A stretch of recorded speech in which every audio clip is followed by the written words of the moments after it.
and people were saying, you should go out on your own and start. Now is the perfect time. But I didn't have any confidence. Although I'd been bookkeeping already by then for a number of years, and my employer was very happy with the work that I was doing, I didn't have any confidence myself. And it was reassuring to me that I always had someone that I could ask a question. And I thought, if I go out on my own, I'm out on my own. Who do I ask questions? And how do I get the information? And what if I stuff it up?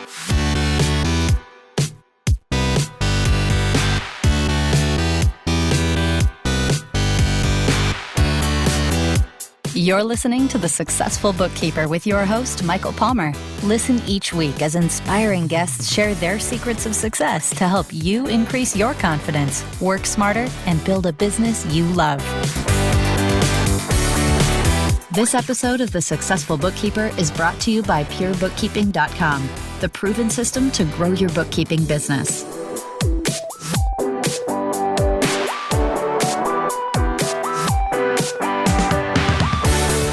Welcome, everyone, to the first episode of the Successful Bookkeeper podcast. My name is Michael Palmer. I am the author of the Successful Bookkeeper book, which is a brand new book coming out this fall in 2016. And as well, I'm a business coach for bookkeepers. The goal of this podcast is to help bookkeepers find great clients, hire the best bookkeepers, and increase your profitability. But more importantly, it's about assisting you in discovering the freedom and life you truly want and as well deserve. So let's begin. I've got an amazing guest. Her name is Debbie Roberts. Debbie Roberts is the co-founder of the successful company Pure Bookkeeping, which I am a partner as well with Debbie and her co-partner Peter Cook. She has over 30 years of bookkeeping experience and has made every single mistake you can think of along the way. But she used that information and knowledge that she captured while making those mistakes and those successes along those 30 years in the industry to catapult herself and her business to amazing success. We're going to get into a whole lot more about Debbie's experiences and what's made her successful along the way, and we want to welcome you on this journey. One other thing I want to say about Debbie Roberts is she is a co-author of the book EP01, Bookkeeper. And she wrote that book with Michael Gerber and as well her co-founder of Pure Bookkeeping, Peter Cook. So there is a wealth of information here that we're going to be discussing. And I really want to invite you to the podcast, Debbie. Thank you so much, Michael. That's a wonderful introduction. I'm so excited to be here. Yes. Well, I'm looking forward to it. I know the listeners are going to just fall in love with you and everything that you've done. So as I mentioned in the intro, Debbie, you've had quite a journey on your road to success. Tell me a little bit about how you got started in the bookkeeping industry. Yes. Look, when I was a girl, went straight out of school, I started in accounts payable. And that was around 1980, so quite some years ago now. And I was promoted through the business that I was working for at the time and became a bookkeeper then. Back in those days and until 2010, the bookkeeping industry wasn't regulated. So it was experience. You learnt on the job how to do bookkeeping. And my journey then over the years was having 3 children along the way. I continued doing bookkeeping part-time for many years, and I had one client who I worked for him as an employee. In fact, when I sold my business in 2014, he was still one of my clients. So that was 27 years or something. Wow. I was with him. That is amazing. Yeah, that was a long-term relationship, that one. And I was so grateful for that job, actually, because I'd had 2 children. And in those couple of years, 2 or 3 years, I was full-time at home. And I wanted to get back. I wanted to keep a finger in the pie, if you like, because I feared that if I was out of the industry for too long, it would be too hard to get back in. So I found this job with this doctor and stayed with him for all those years. And it was a day-a-week job, and it really was the thing that kept my experience going, kept my confidence going. And I did other things along the way then. I ran a craft market where I had stalls of about 150, 200 stall holders. I ran that for 6 years. So I did lots of different things along the way, but I always had bookkeeping. That was my bread and butter, if you like. The other things were just for fun. And what happened was over a period of time, and as the kids got older, I was available for more work, and I started telling people that I knew. I told all my friends that I was thinking of starting my own business, and they were all very supportive, and I got referrals from that, and it slowly built over the years. Wow. Well, I mean, when I hear, I know your story, and I think when the listeners hear your story, they're going to get a sense that you've got an entrepreneurial spirit because of what you took on when you were raising a family, yet you were involved in bookkeeping, and as well you opened up a craft market. And I know that craft market was extremely successful, and you learned a whole lot about building an audience, really, of people that know you and love what you do, and that was that craft market. So tell the story a little bit about how, when you first got involved in having that business for yourself, your bookkeeping business. What was that experience like? What was it? Because I think there's going to be listeners, people who are just starting their bookkeeping business. There's going to be people that have been in the business for a long time. And there's people who are thinking about actually starting a bookkeeping business. So I want to capture some of what those feelings were, some of your fears, and as well, the ups and the downs a little bit of getting started. Yes. It was actually a really important part of my story, really, because it was a difficult decision to start my own bookkeeping business. I had a family, a husband, very supportive husband, and he was working full time, so I wasn't the breadwinner of the family, but nevertheless I was still contributing to the income. And over those years, when I mentioned I was an employee for that one doctor, well, I picked up other jobs as employees, and I got to the point where I was working basically full time, so 5 days a week. And I started, it was in Australia, we had the launch of GST in the year 2000, and it was in the year or two just before that where I was hearing about this, and people were saying, you should go out on your own and start. Now is the perfect time with the change of our tax laws. But I didn't have any confidence. Although I'd been bookkeeping already by then for a number of years, and my employer was very happy with the work that I was doing, I didn't have any confidence myself. And it was reassuring to me that I always had someone that I could ask a question. And I thought, if I go out on my own, I'm out on my own. Who do I ask questions? And how do I get the information? And what if I stuff it up? That was a turmoil for me for a couple of years, really. Will I or won't I? I don't know. It's risky. What happens, as I said, if I stuff up and then I lose my clients and then I've got no money? And I just went round and round with this over and over. And then I decided that I would do it gently then. That seemed to be the safest way for me that I felt comfortable with.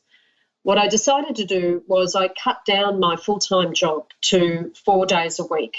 And I used that extra day to start telling people that I know. I decided that, yes, all right, I'll give this a go, but if it doesn't work, then I've still got my day job. So it felt like a safe option.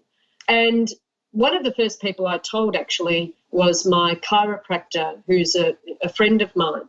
And I would go to him for an adjustment every month. And for about a year before this time, he kept saying to me, Deb, you've got to go into business. That's where your future is. You don't have a future just working for someone else. And he would just be pestering me about it. And I'd go, can you please just stop already? Because I didn't know it was too scary. And he was pushing and pushing. And then finally, when I made the decision that, all right, I'll give it a go, but I'll do it on my terms. I'm not going to burn all my bridges. I went to him and I said, well, Paul, you'll be pleased to hear I've made the decision to grow my business. And he reached into his wallet and pulled out a business card and he said, great, there's your first referral. I was just waiting for you to start. So he was a great supporter and always has been of me and of this journey that I was on. And I thought, oh, crikey, I've got to get into it now. I've got to do what I said. It's all right, I'll start. And the interesting thing about that is that when I made the decision, the doors started to open. It was quite interesting watching it happen because I started noticing things that before I didn't notice. For example, that job I had with the doctor, his daughter was the receptionist. So I was the bookkeeper, she was the receptionist, and we worked together every Friday. And her husband was in business. And once again, it was around about that same time, 2001, after GST came in, and it really was quite a difficult time for business owners in Australia because of the change of the tax laws, and they were all confused and making a mess of everything.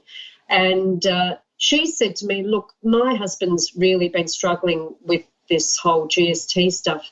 Do you think you'd be able to help him? And I said, well, I'm happy to have a look at what he's doing and see if I can help, but it would have to be at night because I still had that 4 days a week that I was working, and it was only 1 day a week that I had to work in my own business. And so I said it'd have to be at night or weekends, and so he's going to have to work around me with that. And she said, that's fine, he's just tearing his hair out. So I met up with him, and he was using a software package that I wasn't familiar with.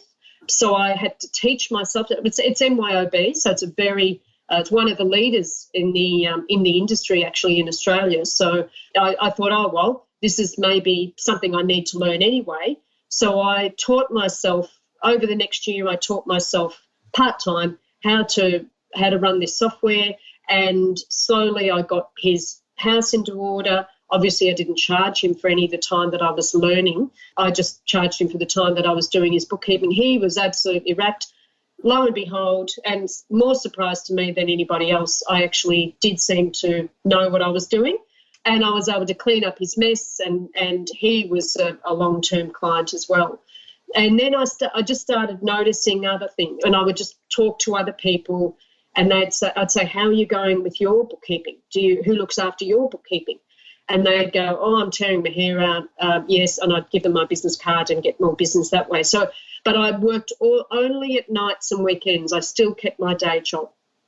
And I did that for about 12 months-ish, 12 to 18 months.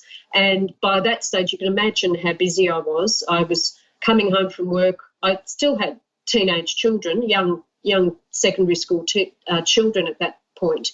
And I would come home because I was working school hours then as well, and I'd pick them up from school and we'd do after-school activities, and then I'd cook dinner, and then I'd go into my office and I would work until midnight, and then the day would start again the next day. So it was pretty crazy. It wouldn't have worked without the support of my husband, Neil, because he picked up whatever fell through the cracks and was very supportive.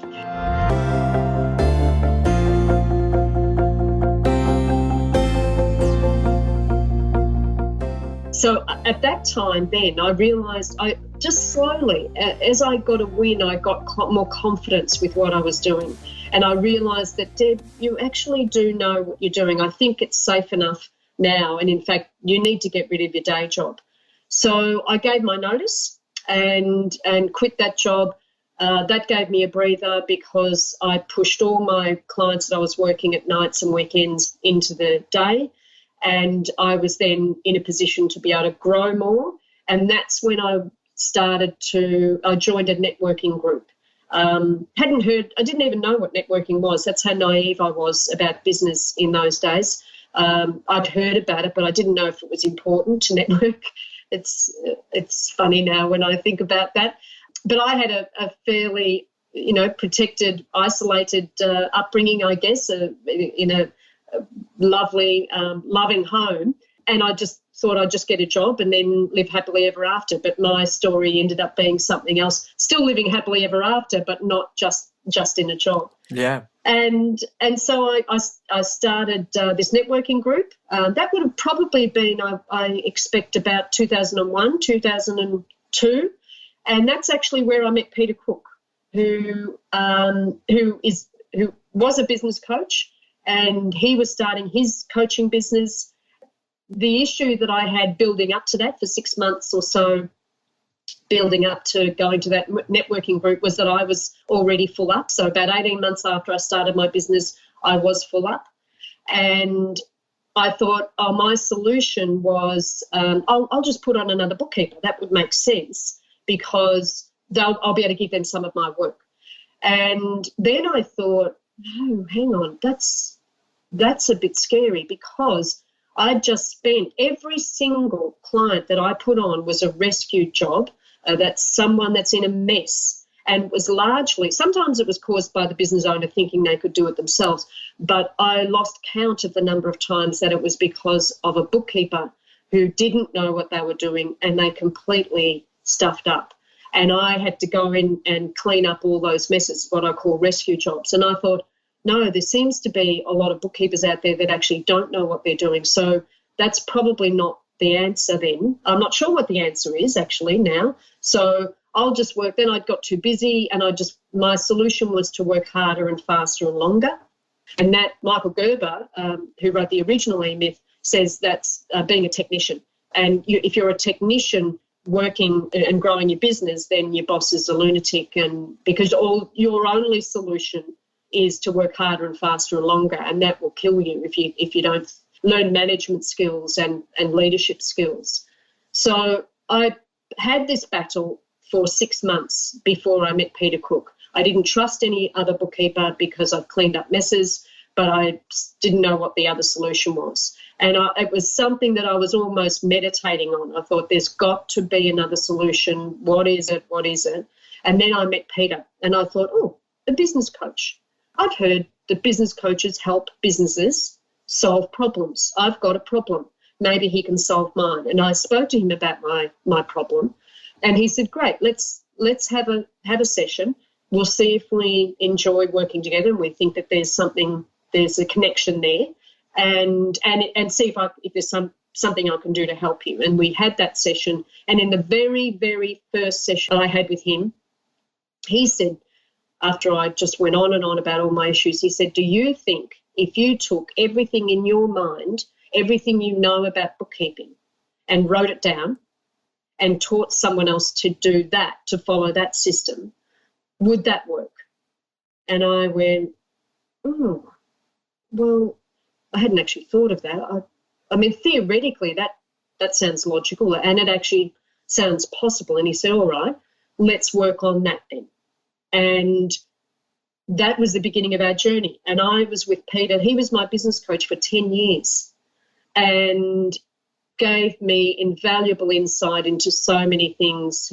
I credit him actually for my success. I think without him and his insight and his strategies to break through the issues, and I would come together every session with an issue, and we would do a brainstorming. He'd say, how about this? And I go, no, I don't know, and all, backwards and forwards, and we would come up with a solution, and I'd go away and implement that, come back, how did that go? And each time we would go and do that.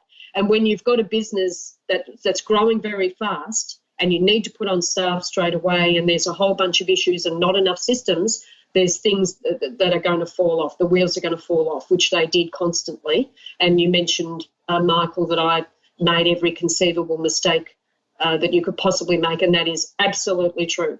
But the great thing about, and this, the thing I am proud of with my journey, is that I learnt from those mistakes, and my mantra was, whenever a mistake happened, was what system do I need to put into place to make sure that doesn't happen again? That's how the systems developed over 10 years, and actually the beginning of the Pure Bookkeeping System. Fascinating. And you know what, Debbie, it's, I've known you for some years now, and, I think looking back to when I first met you, I think what occurred to me was that you realized something pretty early on in your business career of being on a solo bookkeeper and working for yourself, was that you weren't going to be able to do it alone. You didn't have all the answers. And I think that's the key to your success, is that you're a lifelong learner. You Yeah. are highly committed to excellence in your life and in your business.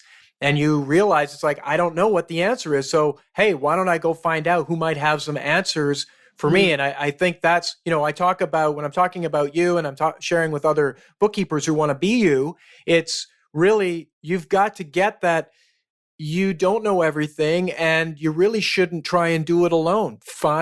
Success always leaves clues. So find out who's doing it well, Yeah. who's doing it really well, and figure out, well, what is it that they're doing, what's working, and do it that way. And you found a great coach, a business coach. I mean, Peter's highly accomplished, highly educated, extremely bright, and extremely committed to helping small businesses win because he's so passionate about small business and medium-sized business being the lifeblood of your country in Australia. And I know we feel the same way here in Canada. So in a way, people say, oh, Debbie was lucky to meet Peter, but you created that luck. You created that opportunity by going out and searching for that answer. Yes. I think it's you created this business. You worked with Peter for 10 years. Tell us a little bit about, you met Pete. How long did it take you to get to the level of success that you got your business to and that you operated at for some years? Tell us a little bit about the outcomes you produced. Well, that was a journey. I would say it took about 6 years to get to the level where we had the right model. We had all the ducks in a row, if you like. We had the right model. The systems were good, that we had them all documented. We had everything from how to recruit to the marketing systems and how to train the new bookkeepers, all of those sorts of things. And I reckon that took me 6 years. That's as the business is growing. So, putting on what we call a belt a year, which is moving up through the white belt to black belt. You may want to talk about that at some stage in the future as well, Michael. Yeah, absolutely. That was a excruciating journey in many respects, and several times I had the conversation with Peter: is this actually worth it? Is this going to work?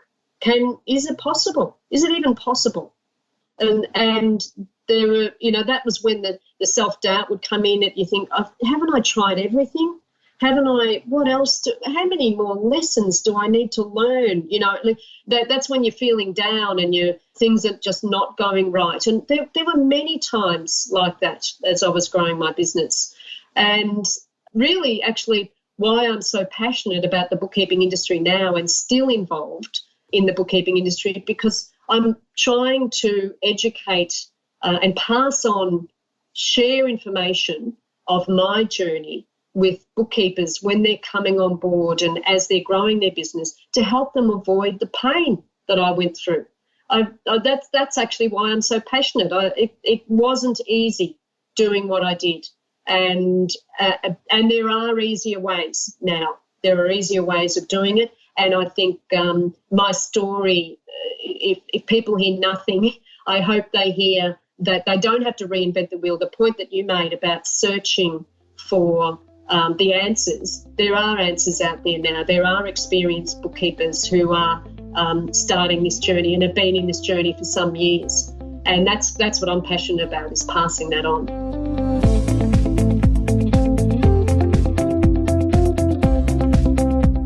Yeah, absolutely. And I do want to mention a little bit about what you said, black belt, so that the listeners know.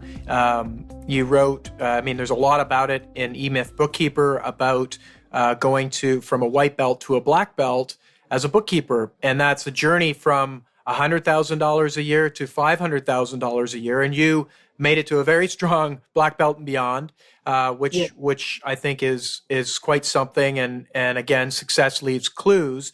But this whole concept of belts really originates from an analogy of martial arts. So if you think of karate, they have white belt, yellow belt, and the reason why that exists is because the U.S. military needed to train their soldiers in karate, but before there used to only be a white belt and a black belt. Well, there's a big gap between, if you're a white belt, well, how do you actually get to become a black belt? You don't want to make black belt moves as a white belt and vice versa. So there's a progression. So yourself and Peter created this progression, this journey, this roadmap, this blueprint to move people from a white belt, below white belt, and right up to black belt. And that every step along the way, there's something very specific that you need to focus on and do in order to progress as fast through those belts as you can. And that was the idea, is they wanted to be able to bring their soldiers, the U.S. military wanted to bring their soldiers through that education really quickly. So it's a fantastic analogy and really a great way to illustrate and give people a visual of where they can go and how they can be more successful a heck of a lot more quickly. So we're going to talk a lot more about it on this podcast for sure. And if the listeners want more information, obviously you're going to want to read E-Myth Bookkeeper. I mean, it's the book for a roadmap and how to build a successful bookkeeping business, of a highly profitable bookkeeping business. And of course, there's a heck of a lot. I think it's like 30 chapters full of great content from you, from Pete, from Michael Gerber. So it's an awesome book. And we're going to have you back again and again and again, Debbie, because you've got a wealth of information that I think is super valuable for our listeners. Now, thank you. Every single podcast, Debbie, I'd like to get, what are, this whole concept of, you started and it was like, you kind of had fear about starting your own business. And we really talked a little bit about the infancy of your business. Now, there's some things that you need to do if you want to go from, say, if the listener is a white belt, what are the 3 things that you would recommend for a white belt that's just starting to listen to this podcast and thinking, what would you recommend to them to do first? And so we're assuming they're already full up, so they can't fit in any more clients. They're considering recruiting. My advice is you need to document the systems in your business. It is all about the systems. Before you recruit, you need to think about conversations that you're going to have with your existing clients. That is a big aspect of handing over. I know for me, that conversation was really difficult because I didn't prepare my clients because I didn't really know how big I was going to grow my business. All I wanted to do was, my big goal actually, when I first started, was to replace my income from my day job. And that was, that wasn't that big really. But I was pretty proud of myself when I was actually able to achieve that. But what the problem I had was that when I put on clients, I said, I'm Debbie Roberts, I'm going to be your bookkeeper and this is what we're doing and things like that. I didn't mention anything about growing my business and handing over to another bookkeeper. There was no expectation set around that. So it was actually quite laborious and excruciating extricating myself from the clients. So if you're at white belt now and you are thinking about recruiting, my recommendation is to have conversations with each of your clients and explain that your business is growing. Explain that at some time in the future you will be handing over to another bookkeeper. The more systems you have in place, the more reassurance they will feel, because you'll be able to say, because of the systems that I've put in place, I'll be able to guarantee the quality of the work and I'll be supervising them and things like that. When I had to do that with my clients, it took me 12 months to go around to meet with every single client, because by then I had lots of clients, and have that somewhat difficult conversation. And I say it's somewhat difficult because every client wanted me. And when you think about it, it's understandable. They came from a mess. So I cleaned up their mess. They didn't know what income, they didn't know what their turnover was. There were debtors they didn't know that owed them money. Their cash flow was atrocious, all sorts of things. Their business was in a complete mess. They were in the dark. And then I came along, rescued them from that, and then everything's been smooth sailing. And then I turn around and say, hey, listen, I'm going to put another bookkeeper in the future. You can imagine, I can understand why they would feel nervous about that. So when I had the conversation with them, most of them I was able to, in fact, all of them I was able to turn around. the reason I was able to turn them around, there's a couple of reasons. One was because I was completely convinced that this was the right decision for my business. So therefore, I was strong about that. I understood and I had empathy with how they felt. What I was going to reassure them about was that they haven't lost me. I'm still there. I'm going to come in on a monthly basis and do all their reporting. I'm going to discuss their financials with them. They haven't lost me. I'm just getting someone to take care of the day-to-day data entry and reconciliations. So if you are at that stage where you're ready to recruit and you haven't had the conversation with your clients, start doing it now. And also, by the way, if you're just starting up, you're in a wonderful position where you don't have to undo anything. You just take my advice, and every client that you put on, speak to them as if you already have staff. So go in there saying, this is me, these are my qualifications, this is what I'm good at, this is what I'm going to do for you, these are the benefits, this is what it's going to cost. But also, as I grow my business and I put on staff sometime in the future, I will be replacing myself. So you're setting the expectation from the start, and then you don't have to have that more difficult conversation with them down the track.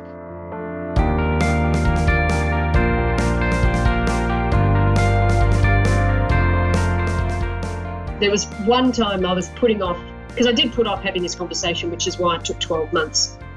It was actually this doctor that I just referred to earlier. And I'd been with him for 12 years or something at that stage. And I said that I'm going to replace myself with another bookkeeper. And he was well, that's what I had to say, but I kept putting off saying that because I thought there is no way he is going to accept this. And what am I going to do? And I spent 6 months creating the conversation in my head. He's going to say this, and when he says that, I'll say that. And then he'll come back at me and he'll say this, and he might even get angry, and what am I going to do then? And I was backwards and forwards, and I'd created a whole play in my head. It was brilliant, actually. And Pete kept me accountable, though. I got to the stage of my business where I had to be doing 0 bookkeeping hours. My time was more valuable. And that's when you're getting to around about blue belt.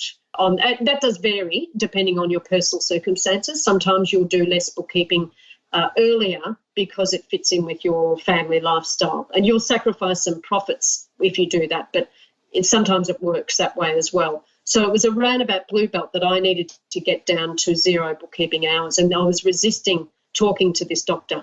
And he was the last one I needed to speak to. And in fact, it was such an important KPI, key performance indicator, which we were tracking every month, that we tracked that on this spreadsheet. How many bookkeeping hours is Debbie doing? And he'd see on the spreadsheet that there were still bookkeeping hours there. And he'd say, why?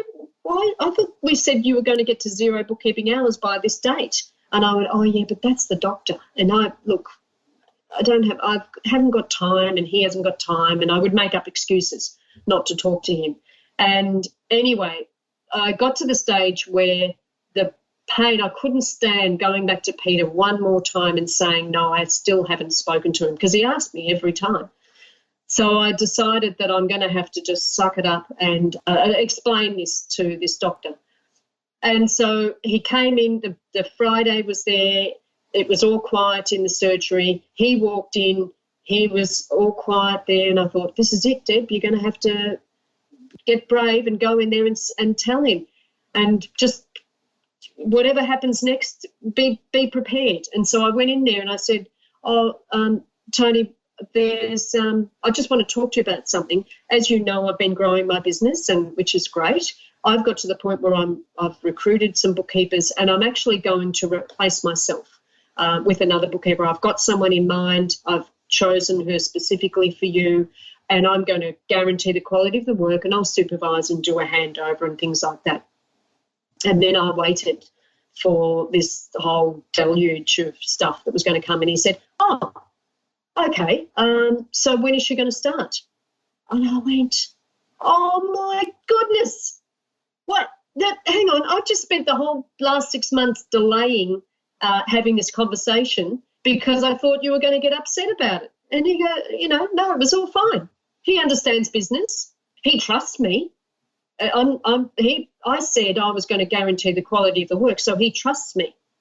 And that's what you'll find with your clients, that even though they may resist you handing over to another bookkeeper, you've got to have the systems so that they will follow the processes. And you do need to, if you're making a promise you're going to guarantee the quality of the work, you'll move mountains to make sure that happens. And so once you extricate yourself from these clients, then every new client that you put on after that, you set the expectation at the start that you're going to replace yourself in the future when the time comes. Fantastic story. And I think, Debbie, you grew your business to 12 bookkeepers. You were a black belt, which is over 500,000 in revenue. You were taking up to 5-6 weeks vacation away from the business, and the business was running because you'd put a second in command in place that would take care of everything. It's a phenomenal story, and it really is.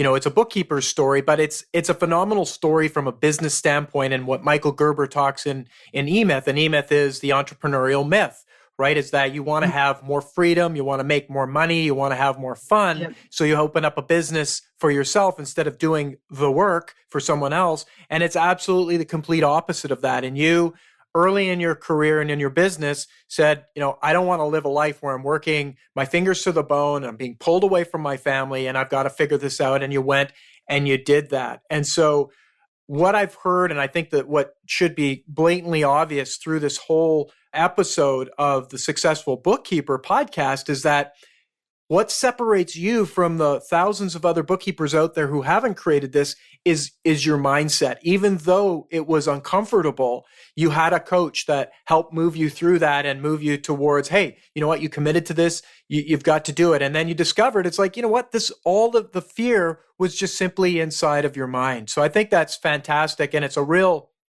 great introduction to you, who is the subject of the book, The Successful Bookkeeper, and really this whole concept of growing a 6-figure and beyond business as a bookkeeper. What a lot of people don't know, even if they're bookkeepers, what they don't realize is that this is an incredibly lucrative business if you get it right. And it's an extremely honorable business because you're helping business owners be more successful by understanding their finances, which are the most important piece in any business. You're helping them understand their finances, which enables them to grow more quickly, more securely, and provide for their families as well as for the multiple people that probably work for those businesses. So what bookkeepers don't realize is that they're actually making a massive difference if they do a really great job for their business owners. They're not just impacting one person and just collecting a bunch of data. They're actually changing lives. And so I think the more you realize that, the more bookkeepers will actually have a good time and actually know how valuable they are and be able to make a really great living and a great business and actually make a massive difference. So I'm really excited about this podcast. I'm excited about having you back. And we're going to have you back on the next episode 100% to sort of continue this on, because there's a lot that I want to talk about and get into this whole concept of systems. But Debbie, thank you so much for joining us on this episode. It was great having you. Thank you so much, Michael. It's very exciting. I look forward to the next one. Yeah, absolutely. Well, that's it for our first episode of The Successful Bookkeeper. Again, I want to thank you, Debbie, for being on the show. If you go to thesuccessfulbookkeeper.com, you'll be able to find this episode. We're going to have a whole bunch of notes. We'll have some information, some links to how you can get in touch with Debbie and communicate with Debbie, as well as leave us, questions or things you want to know more about. As well, we'd like to point you to thesuccessfulbookkeeper.com/reviews. We'd love for you to subscribe to this podcast on iTunes. Rate and review us. Let us know what you think. We're really excited about bringing you the resources and information that's going to help you be more successful as a bookkeeper and do the great work that you're doing. So that's it. Thanks again, and goodbye for now.